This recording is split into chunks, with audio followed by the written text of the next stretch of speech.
বন্ধুরা এখানে ছেলে মেয়েটি একে অপরকে খুবই ভালোবাসতো। মেয়েটি একদিন চকলেট খেতে গিয়ে তার মুখে লেগে যায় আর ছেলেটি এটা নিয়ে খুব মজা করলো। আর তারা যখন কোনো মন্দিরে প্রার্থনা করতো ছেলেটি মেয়েটিকে বলতো তুমিই আমার ভগবান। মেয়েটি যখন বায়না করতো ছেলেটি তাকে কাঁধে নিয়ে ঘোরাতো আর ছেলেটি মেয়েটির খুশির জন্য সবই করতো। হঠাৎই একদিন ছেলেটি তার বাবা মার কাছে কান্না করছে আর বলছে আমার ভালোবাসার মানুষ অন্য কাউকে বিয়ে করছে, আমি ওকে ছেড়ে বাঁচবো না। আর ছেলেটির বাবা মা তার মনের অবস্থা বুঝে ছেলেটির বিয়ের জন্য মেয়ে দেখে।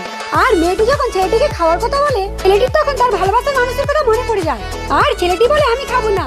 তারপর ছেলেটি তার বাবা মার পছন্দ করা মেয়ের সঙ্গে বিয়ে করে আর বিয়ে করে বাড়ি যাচ্ছে এমন সময় একটি মেয়ে তাদের গাড়িতে ধাক্কা লেগে পড়ে যায়। ছেলেটি গাড়ি থেকে নেমে আসে, ছেলেটির স্ত্রী, গাড়ির ড্রাইভার সবাই অবাক হয়ে যায়। গাড়ির ড্রাইভার বলে এই মেয়েটি?